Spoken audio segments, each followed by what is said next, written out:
ትኩረትህ እንዲጨምር ወይ ደግሞ ኮንሰንትሬትድ እንድትሆን በስራህና ስኬታማ እንድትሆን የሚረዱ 4 ነጥቦች እነግርሃለሁ። እነዚህ 4 ነጥቦች በጣም የሚጠቅሙ ነጥቦች ስለሆኑ በደንብ እንድታዳምጠኝና እንድተገብራቸው ከወዲሁ እጠይቅሃለሁ። በተለይ አራተኛው እጅግ በጣም ጠቃሚ ነው። እስከመጨረሻው መከታተልን አትርሳ። የመጀመሪያው ምንድነው? አንድ ነገር ከመስራት በፊት ወይ ደግሞ ድርጊቱን ከመከወን በፊት ማድረግ ያለብህ ነገር አጠገብህ ያሉትን ነገር ሁሉንም ማስወገድ መቻል አለብህ። ሊረብሹ የሚችሉ ስልክህን ሳይለንት አድርገህ ገልብጠህ ማስቀመጥ መቻል አለብህ። ትኩረትህ በስልክህ እንዳይወሰድ ወይ ደግሞ ሌላ ሰው እንዳይረብሽህ ጸጥ ያለ ክላስ ውስጥ ሆነህ ስራህን እንድትከነውን እጅግ በጣም የትኩረት መጠን ይጨምራል ማለት ነው። በሁለተኛ ደረጃ ጌት ኢነፍ ስሊፕ ምንድነው? በቂ እንቅልፍ ማግኘት መቻል አለብህ። በቂ እንቅልፍ ማለት እንግዲህ በቂ እንቅልፍ ማለት ምንድነው? ከ7 እስከ 9 አንድ ጤናማ ሰው እንቅልፍ ማግኘት መቻል አለበት። ከ7 ሰዓት እስከ 9 ሰዓት የሚሆን ማለት ነው። እንቅልፍ ሲባል በስልክ አለመተኛት፣ የሚረብሽ ነገር ሙዚቃ፣ ሬዲዮ፣ ቲቪ ጸጥ ያለ ቦታ ላይ መተኛት መቻል አለብህ። በእጅጉ በቂ እንቅልፍ የሚያገኝ ሰው በእጅጉ ትኩረቱ ይጨምራል ወይም ደግሞ ኮንሰንትሬትድ ይሆናል በስራው ማለት ነው።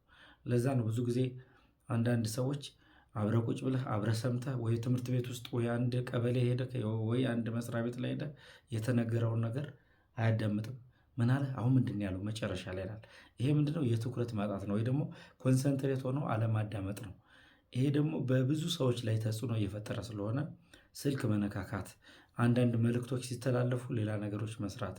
ስለዚህ በብዛት ሙሉ ኮንሰንትሬት ሆነ ያልሰማው ነገር ደግሞ በስራ ላይ ብቁ እንድትሆን ወይም ደግሞ ጠንካራ እንድትሆን አይረዳህም ማለት ነው። ስለዚህ በደንብ ኮንሰንትሬት መሆን ወሳኝነት አለው ማለት ነው።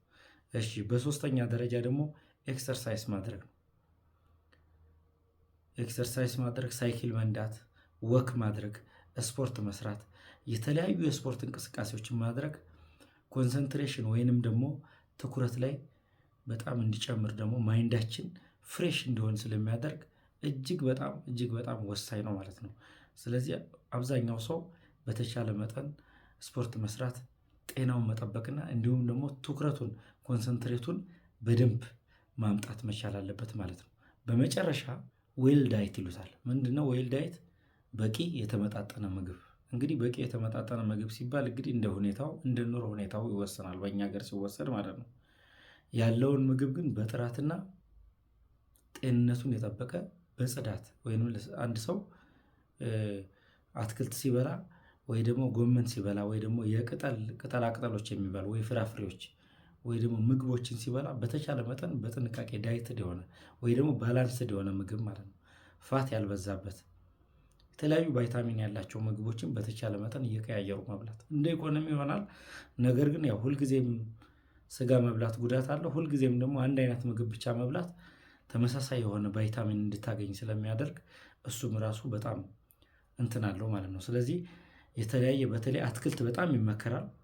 አትክልት መብላት ሰውነትን የማያስጨንቅ የማይነፋ ብዙ ፋት የማያመጡ ምግቦች መብላት እጅግ በጣም ጠቃሚ ነው። ለአእምሮም ራሱ በጣም ንቃትህ ወይ ደግሞ ኮንሰንትሬሽን ወይ ትኩረትህ ጠንካራ እንዲሆንና ጠቃሚ እንዲሆን። አሁን ብዙ ጊዜ አንዳንድ ሰዎች ቀጣይ ስራ ወይ ደግሞ ቀጣይ ከባድ ስራ እያላቸው በዛ ያለ ምግብ ወይ ደግሞ ለእኛ ለሰውነታችን ተስማሚ ያልሆነ በጣም የሚነፋ ምግብ ይበሉና ተወጣጥረው ተጨናንቀው ስራቸውን እንዳይከውኑ እሱ ራሱ አንድ እንቅፋት ይሆናል ወይ ደግሞ ትኩረት እንዳይኖራቸው ያደርጋል ማለት ነው። ስለዚህ በተቻለ መጠን የምታገኙትን ምግብ እንደ አቅማችሁ የተመጣጠነ ቢሆን በተለያየ ጊዜ ከሁሉም ያማከለ ቢሆን እጅግ በጣም የተመረጠ ነው ይላል። እነዚህ 4 ነገሮችን በተግባሩ ያከናወነ ሰው እንግዲህ ትኩረቱን የመጨመር ወይ ደግሞ ኮንሰንትሬሽኑን በጣም ጨምሮ በስራው ውጤታማ የመሆን እድሉ ከፍተኛ ነው ይላል ሳይንስ። ተጠቀሙበት።